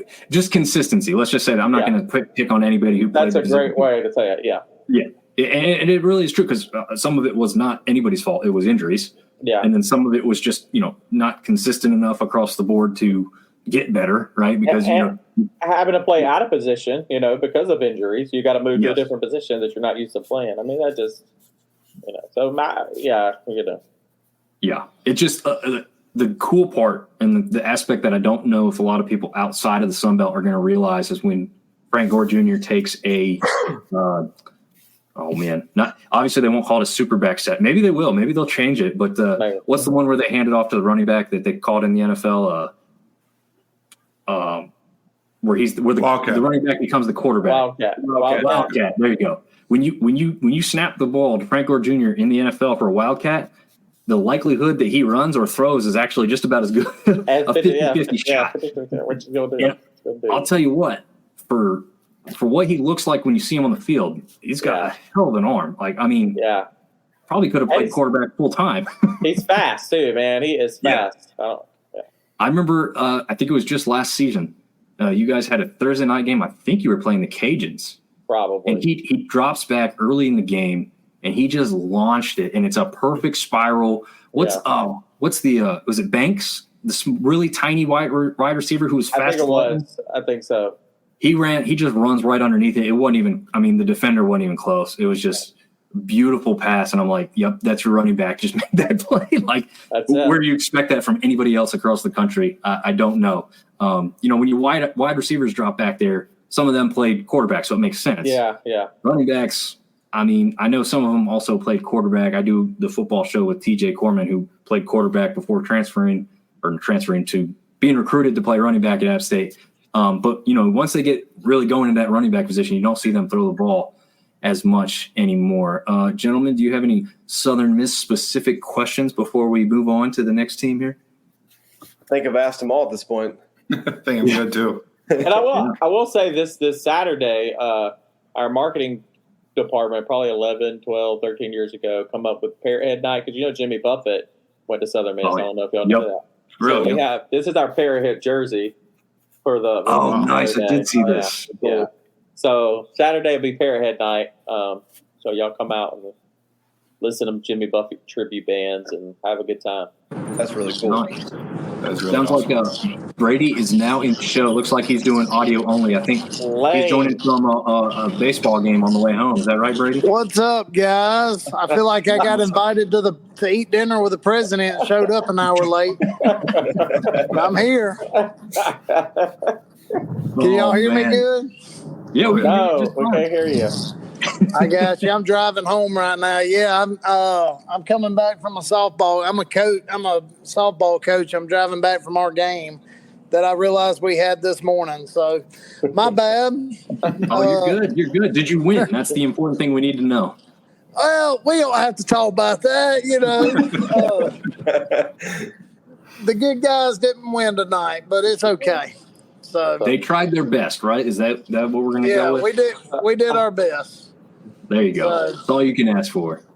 Well, Brady, thanks for making the time on obviously what we just heard is a busy schedule for you. We just went over the series versus La Tech. You got anything you want to add in about what you saw out of your boys there at home this weekend? Yeah, I mean so we feel real good about our pitching on Friday and Saturday. I don't know what all Chuck's told y'all, but we feel real good about our pitching Friday, Saturday. Sunday was just almost fluky bad. Like it was the worst we've had in a while. As far as hitting goes, man, the offense came to life this weekend. That was fun. Hopefully it keeps rolling like that. Yeah. So, Do you expect it to keep rolling? We touched on the fact you guys got a Marshall team who's not, obviously known as a baseball power program of any sort. You expect it to keep rolling right into the weekend then? yeah, it's just like this team this year, every team's so different. It just feels like this team is super patient at the plate and they don't really get themselves out very often, The power surge, I don't know if that's going to stick around as long. We had Yes, it is. I would love for it to. We had several guys hit home runs that, don't normally do that, but Right. but I definitely think getting runners in scoring position is going to stay. It's just, can we get the big hits, the moment, the clutch hits, the big moment. Yeah, I mean, we hit with 2 outs this weekend, like a lot, and pushed a lot of runs across. It was wild, which, just doesn't. I hate to say it, but we've had years before where we couldn't get that big clutch hit, and it felt like we got a bunch of them this weekend. So, I think we'll continue getting runners on base and getting runners in scoring position. I don't think that'll be a problem. I think it's just, can we keep getting the clutch hits?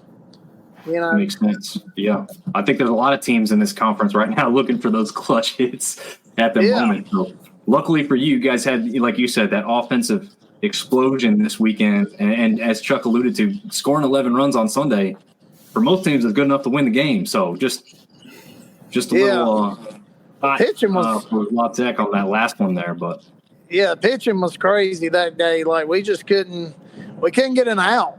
Like we were pulling one pitcher after another and couldn't find an out anywhere.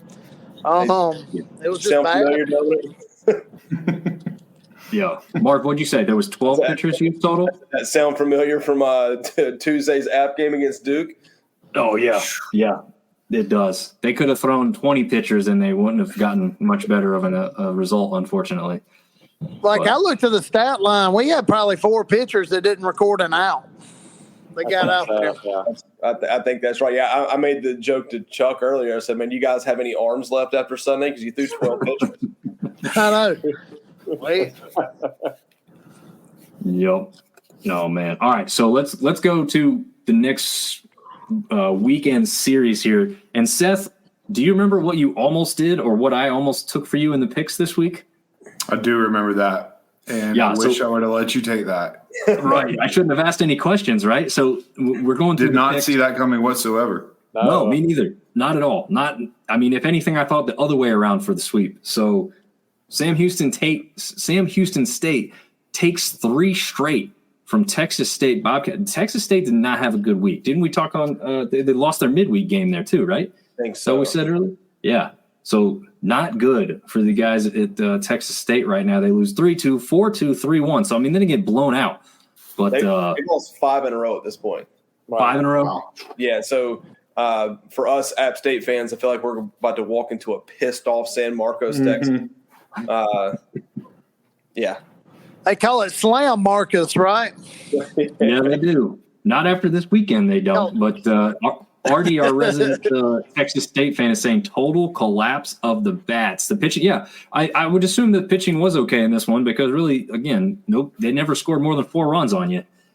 So, not a bad outing in that regard, but just no offense to speak of, which was kind of crazy after what they showed in that college baseball classic there in Houston.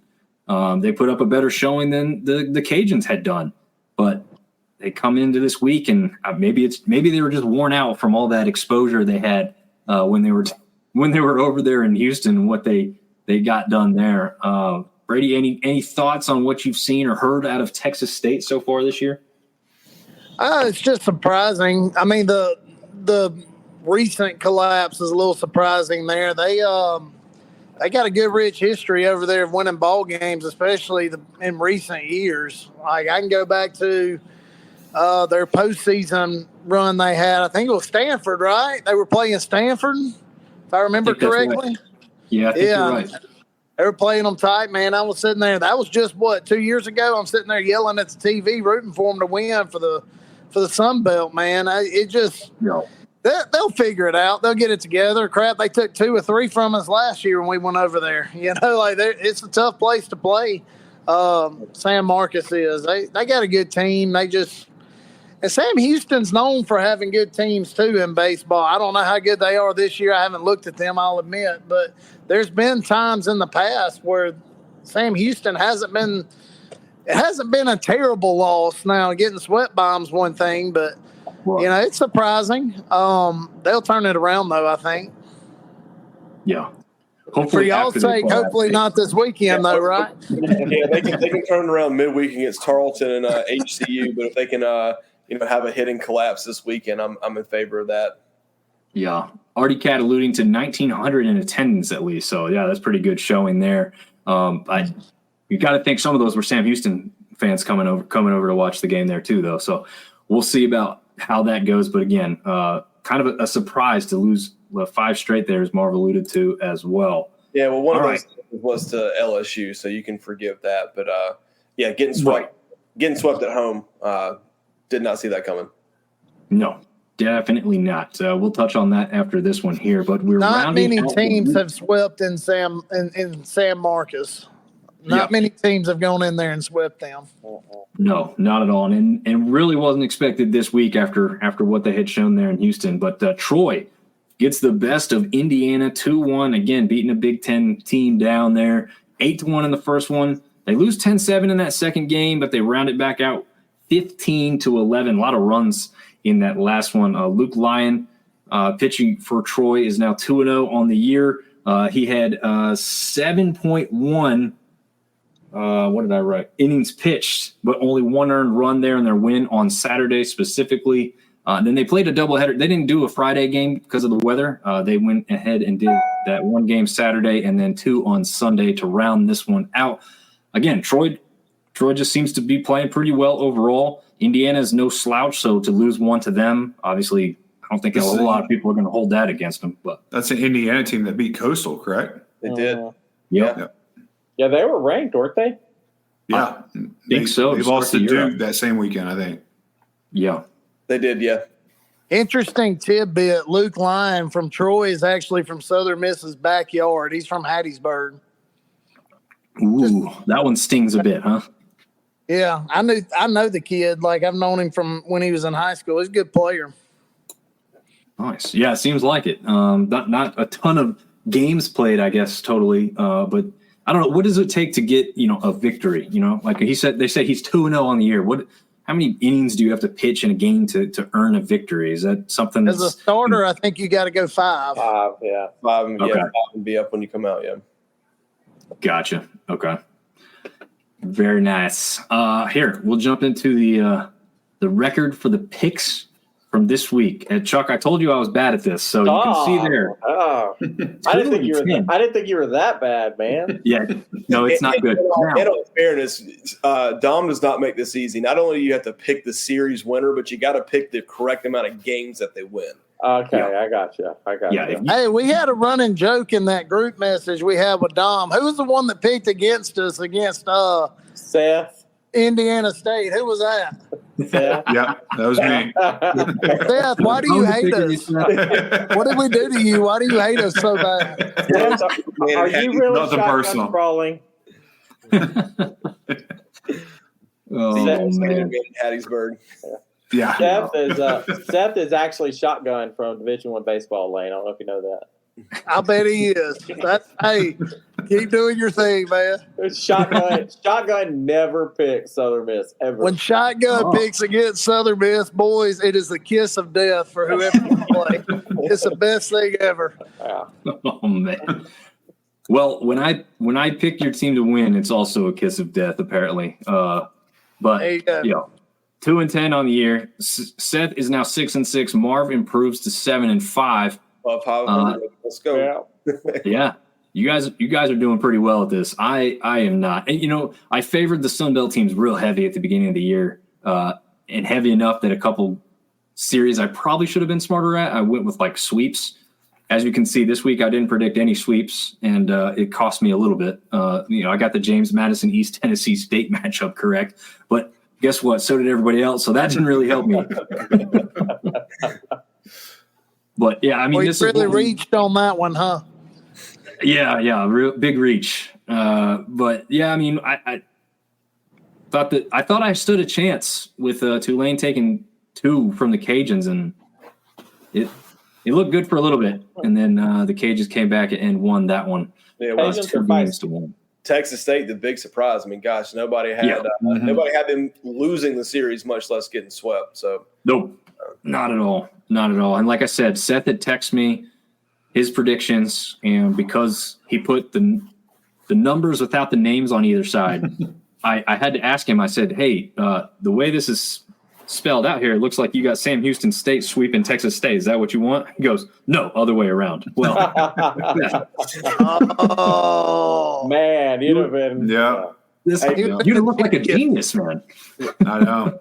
hey, this gets more fun this week, and like I said, we finally A lot more fun.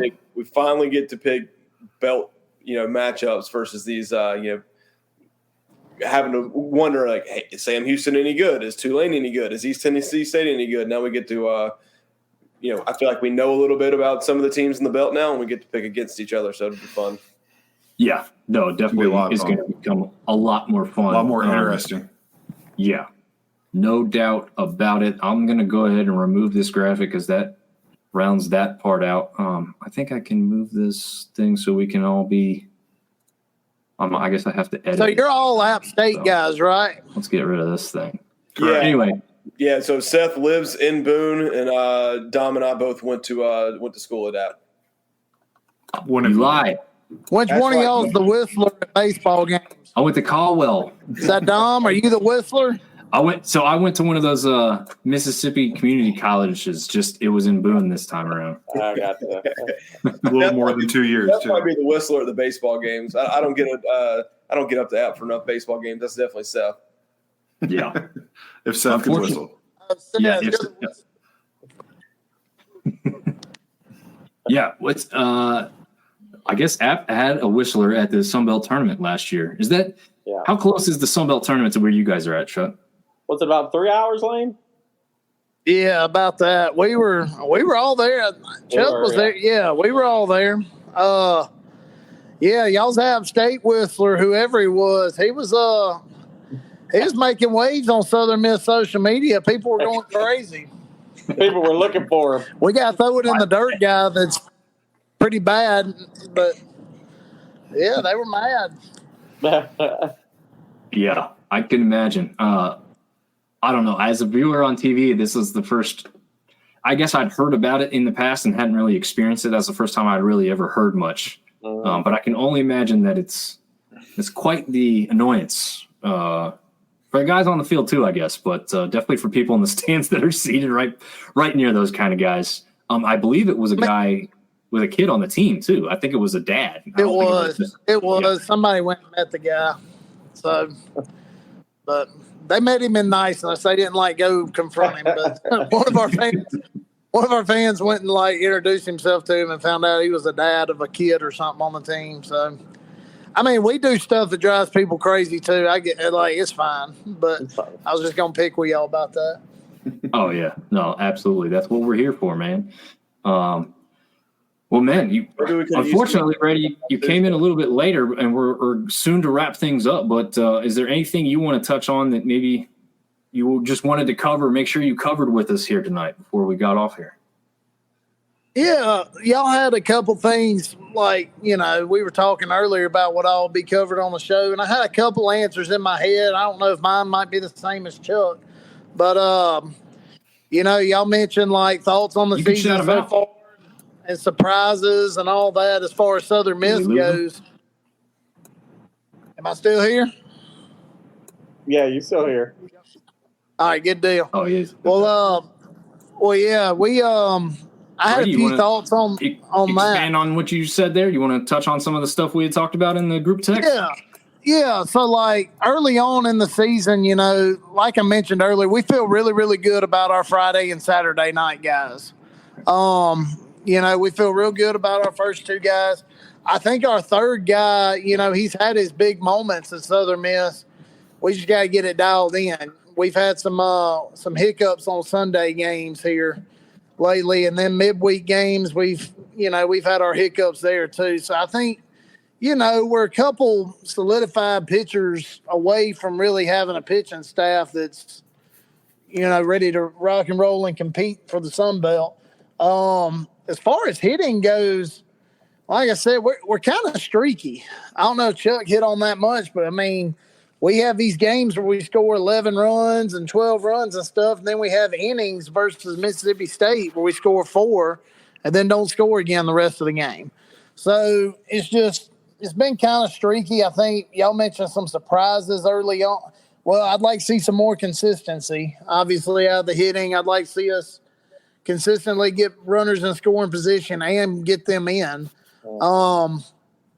Some things that have surprised me early on has been some freshmen that have contributed really early that I don't think we really saw. We didn't see them having this big of a contribution early on, and that's Seth Smith at second base.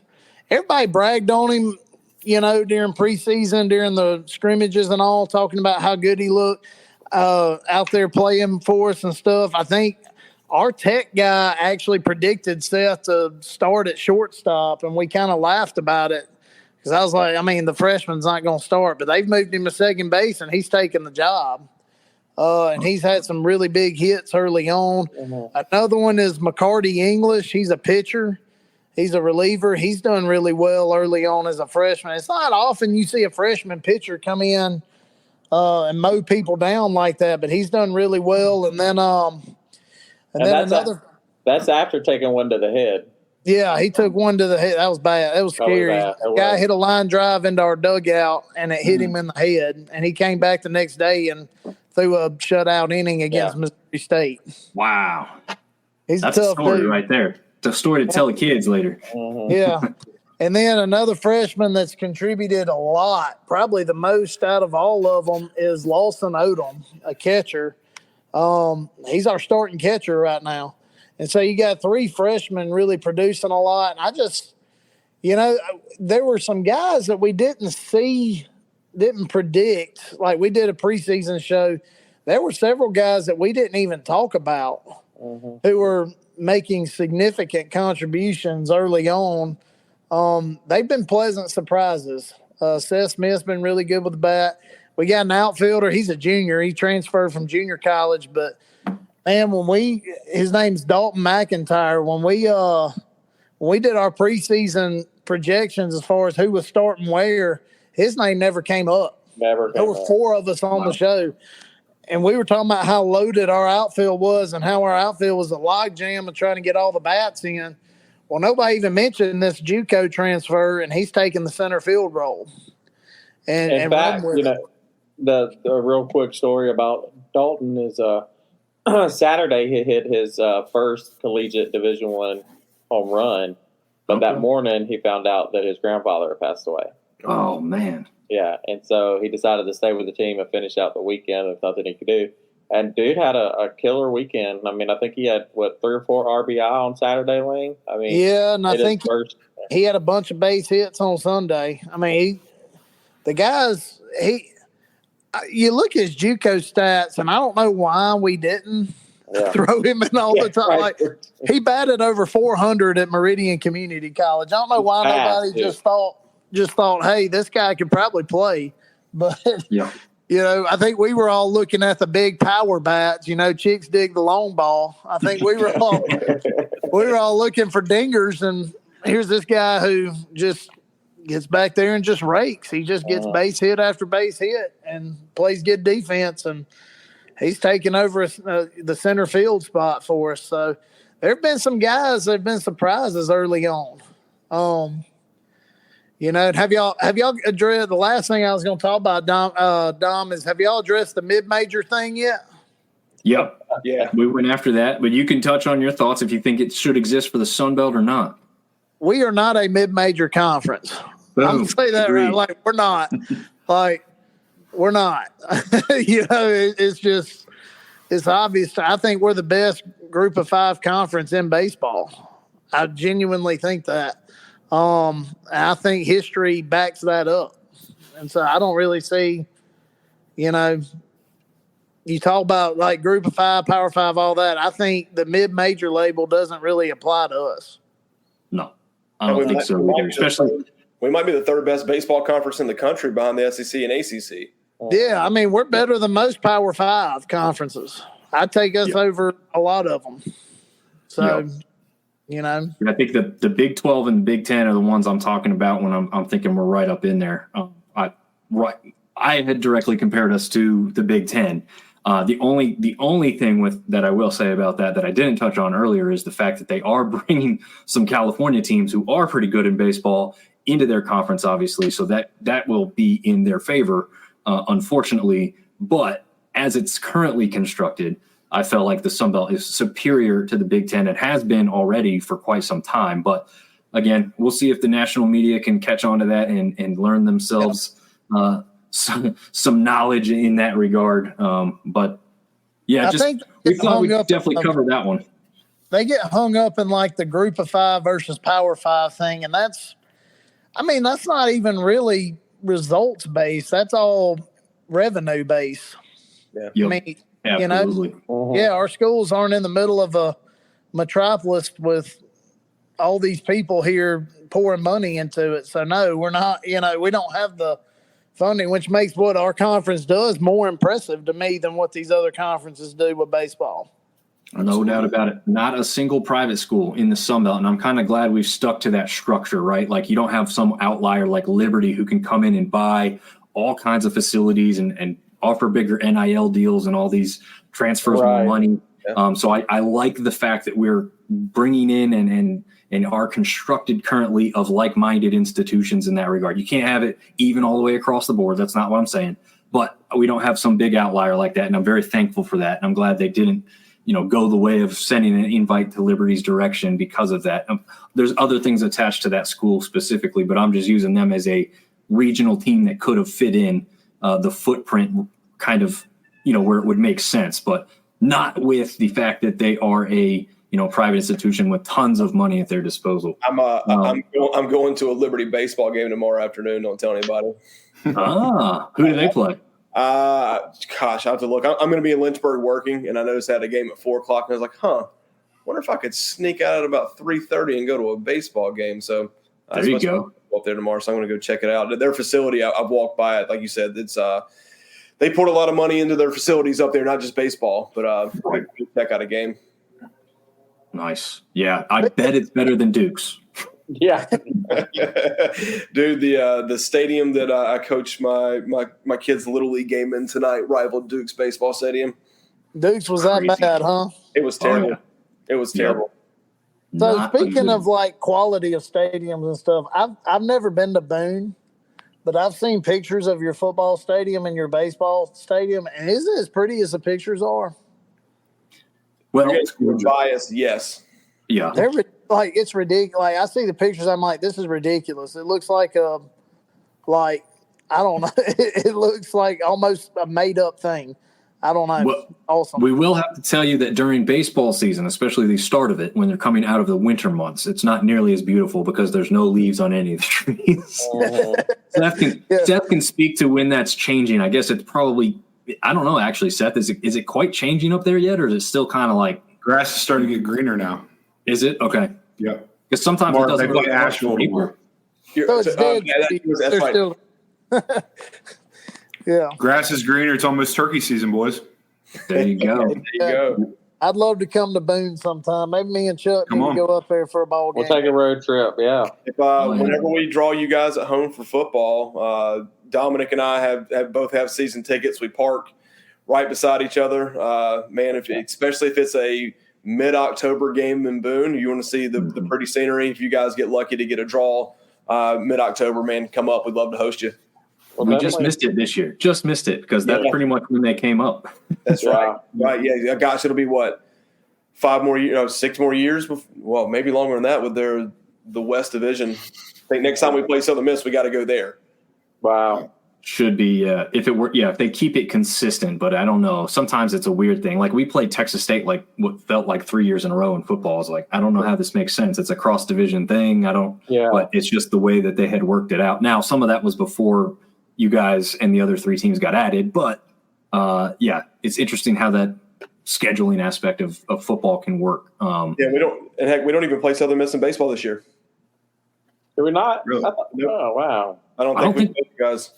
Did we play last year? I don't think we played last year except in the tournament too, right? I feel like. Maybe I'm wrong. But I know we played in Louisiana because we shockingly won that series down there, which was a surprise for us that knew that Louisiana has a rich history and tradition of winning at home just like Southern Miss does. Not often losing games at home like that. But I think, guys, that's gonna do it for this show tonight. We had a show that lasted almost 2 hours, and I never even mentioned our sponsor down below. So if you are looking for some energy, probably not at this late hour at night, but maybe tomorrow with the time change, you're looking for something to spark you. Get a tub of W Energy. It's a powdery energy drink. It's clean energy. It doesn't have a bunch of dyes and all kinds of crazy stuff in it. I can speak to it now. I've finally had my sample of it. It's a sour gummy worm flavor. It's fantastic. If you're a candy fan like myself, if you say liquid candy, I'm all for it. So use SB Syndicate at checkout and check that out. If you are a fan of that type of thing, guys, I really appreciate everybody being on the show tonight, especially Chuck and Brady. Thanks, man. Yeah, thanks, Brady, guys. Thank y'all so much. Yeah, Yeah. thanks, guys. Thank you for having us. Sorry I was so late, but I appreciate y'all letting us jump on. Better late than never. Right. Yeah. Right. Absolutely. No All right, doubt. guys. We will see you guys next time.